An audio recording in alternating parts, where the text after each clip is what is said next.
Good morning everyone, आप सभी का स्वागत करता हूँ राज मैथमेटिक्स क्लासेस पर।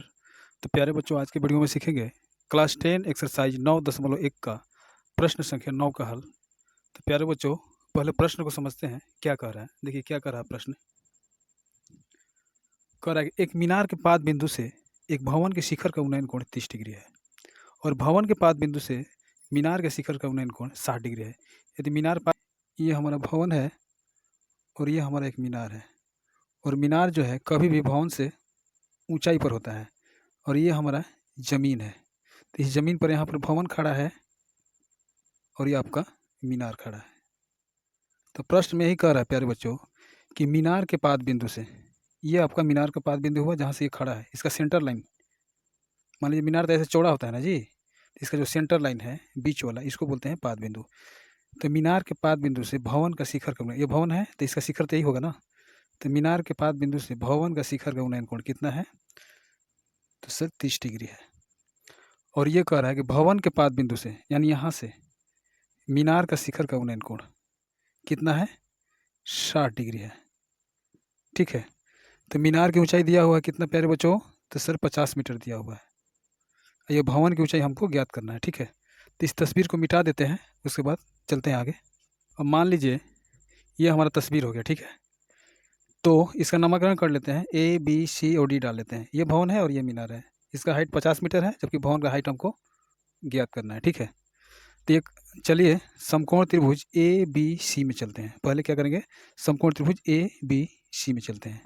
तो आइए, tan थीटा बराबर P बाटे में B, यानी P मतलब लंब, B मतलब आधार। तो tan थीटा का स्थान पर 30 डिग्री रखेंगे, क्योंकि यहाँ पर 30 डिग्री है हमारा, और P कितना है यानी लंब कितना है? तो AB है आपका, यहाँ पर AB लिख लीजिए, और B कितना है? तो BC है। तो यहाँ पर BC फिट करेंगे। ठीक है। अब tan 30 का मान कितना होता है बताइए?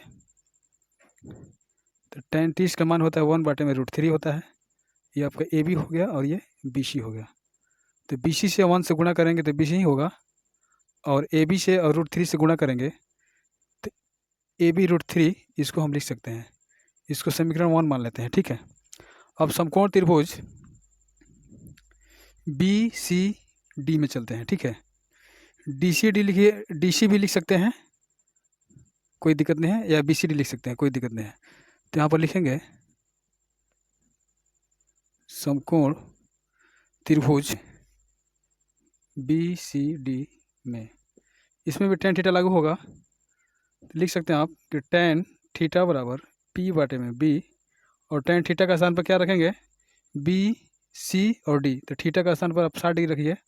कितना रखेंगे बच्चों? तो सर 60 डिग्री रखेंगे। और P कितना आपका? तो DC है, आप DC लिख सकते हो, और B कितना है? तो BC है। ठीक है। तो tan 60 का मान कितना होता है बताइए? तो √3 होता है सर। और DC कितना आपका दिया हुआ है? ये D और C 50 मीटर हाइट दिया हुआ ना मीनार का। तो यहाँ पर आप 50 मीटर लिख सकते हैं, बटे में BC हो जाएगा, और ये क्रॉस मल्टीप्लाई गुणा होगा, तो BC √3 बराबर 50 मीटर हो जाएगा। ठीक है। तो आप इसको लिख सकते हैं कि BC बराबर 50 बटे में √3 मीटर। अब यहाँ पर क्या करेंगे? समीकरण 1 से लेंगे। क्या करेंगे प्यारे बच्चों? तो समीकरण 1 से लेंगे। यहाँ पर लिखेंगे समीकरण 1 से। तो क्या करना है? यहाँ BC बराबर कितना लिखा हुआ है? AB√3। तो इस BC के स्थान पर उस मान को फिट करेंगे, किससे? समीकरण 1 से। तो BC अपना कितना लिखा हुआ है? तो AB√3 लिखा हुआ है। तो आप यहाँ पर लिख सकते हो AB√3 बराबर 50 बटे में 3√3। अब इसके बटे 1 छिपा हुआ है, फिर ये क्रॉस मल्टीप्लाई गुणा होगा। ठीक है। तो आप लिख सकते हो AB√3 गुणा √3 बराबर 50 गुणा 1। अब आप बताइए कि ये √3 से गुणा होगा तो कितना होगा? 3 हो जाएगा।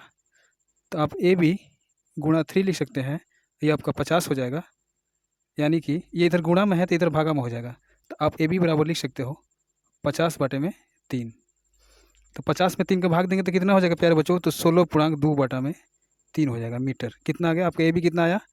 AB यानी भवन की ऊंचाई कितना आया? तो 16.2 बटे में 3 मीटर। तो आप लिख सकते हो कि भवन की ऊंचाई बराबर 16.2 बटे में 3 मीटर। ठीक है। यही आपका आंसर होगा।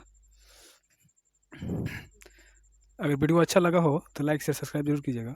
मिलते हैं अगले वीडियो में अगले टॉपिक के साथ, तब तक के लिए धन्यवाद।